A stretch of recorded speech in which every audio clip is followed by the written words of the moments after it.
Molt bon diumenge a tots i totes. Una setmana més, un Sant Jordi atípic no s'atura i torna amb molta força amb 3 noves entrades. Una d'elles, la nostra primera entrevista. En aquest cas, hem entrevistat l'escriptor Chufo Llorens, autor de De la Tierra, que va ser bestseller al 2008, i li hem estat preguntant sobre el seu futur com a escriptor, així com el procés que ell fa servir per escriure les seves novel·les, i ens ha estat explicant una mica també els aspectes de la seva nova novel·la, El destí dels herois, que es va publicar aquest 5 de febrer. Teniu la notícia al nostre blog. Ja s'ha inaugurat la llibreria Ona Llibres. Es tracta de molt més que una llibreria, també serà un espai cultural, cafeteria... En realitat, tot un temple pels llibres i el món de la literatura.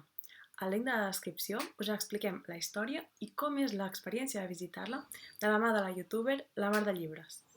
Resulta evident que els llibres són una part important del Sant Jordi, però no ho són tot, i és que hi ha un 50% que l'ocupen les flors i en concret les roses. És per això i per aquest motiu que aquesta setmana, des d'un Sant Jordi atípic, hem decidit publicar una notícia amb entrevista a les floristes de Flors Veí, una floristeria a Figueres que va reobrir i va reinaugurar la botiga just dilluns passat, per tant no fa ni una setmana d'això i en plena crisi sanitària. Hem parlat amb les floristes per saber com ha estat aquesta reobertura i l'impacte que ha tingut a la clientela, a més d'evidentment com es va viure el Sant Jordi confinat. Si ho voleu llegir, ja ho sabeu, disponible al blog.